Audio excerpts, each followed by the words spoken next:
देखिए, अव्वल तो वज़ीर आला साहब को इस चीज़ की कोई गिला नहीं होना चाहिए कि उनकी पार्टी को टारगेट किया जाता है। टारगेट तो चूंकि वो सरकार में है और सरकार में आने के लिए उन्होंने कुछ वादे किए थे और उन वादों पे अगर उन्होंने अमल किया होता तो मुझे लगता है हम उस जमात से ताल्लुक़ रखते हैं, हम तो उम्मीदवार तक खड़ा नहीं करते अगर उन्होंने अपने मैनिफेस्टो पे अमल किया होता। तो इसलिए ये कोई ज़ाती जंग तो है नहीं। अगर आप ज़ाती जंग की बात करेंगे तो मुझे नहीं लगता है इलेक्शन कोई ज़ाती जंग होती है। हम उनके प्रोग्राम्स और पॉलिसीज़ की तनकीद करते हैं और जब तक वो लोगों के वादे पूरे नहीं करते तब तक करते ही रहेंगे। अल्ताफ साहब, अगर उल्ला की गैर मौजूदगी में क्या लगता है क्या फायदा हो सकता? मैंने कहा ना, अगर कोई नेशनल कॉन्फ्रेंस में है तो नतीजा, अगर कल नेशनल कॉन्फ्रेंस जीतती है तो नेशनल कॉन्फ्रेंस के सभी लीडरों का सहरा है, नेशनल कॉन्फ्रेंस हार जाती है तो सभी लोगों की हार है। जब कोई भी साहिब किसी जमात में नहीं है तब कहा जा सकता है कि उससे कोई फ़र्क पड़ा या नहीं पड़ा।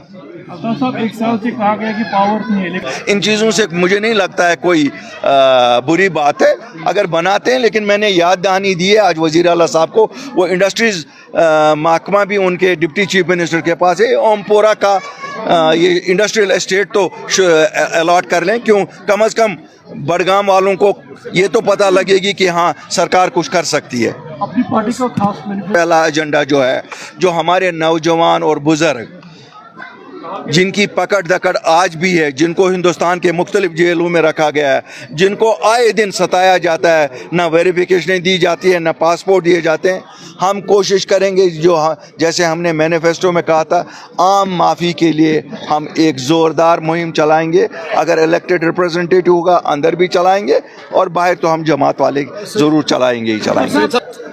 आपकी नज़र में भी आपको लगता है बीजेपी यहाँ से दूर रह सकती है? आप बताइए, इन्हीं में से तो किसी ने परसों बीजेपी के उम्मीदवार को वोट दिए, वहाँ तो हम लोग नहीं थे। और जहाँ तक बात सच है, वो उमर साहब की बात सच है, सभी जमातें यहाँ जितनी भी जमातें उनको लगता है, वो सभी जमातें, चाहे पीडीपी है, चाहे नेशनल कॉन्फ्रेंस है, चाहे बाकी जमातें, ये तो सभी कहीं ना कहीं बीजेपी के साथ ही रहे हैं। तो इसमें उनको क्यों शर्म आती है कहने में?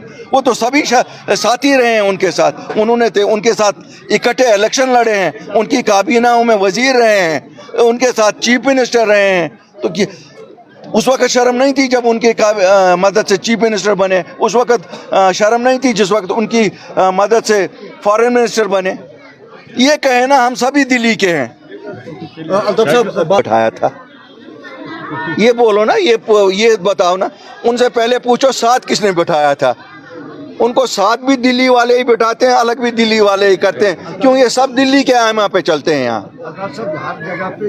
देखिए, आपकी बात बड़ी सही है, इन्होंने बीजेपी को शेर बनाया है।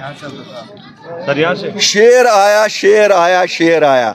मैं जम्मू कश्मीर के, खासकर कश्मीर के आवाम को कहता हूँ, 100 जन्म भी बीजेपी लेगी, कश्मीर में उनका वजूद कभी नहीं आएगा। 100 जन्म भी लेगी, लेकिन शेर तो है ना। अगर ये हमको शेर से नहीं डराएंगे तो फिर किससे डराएंगे? शुक्रिया।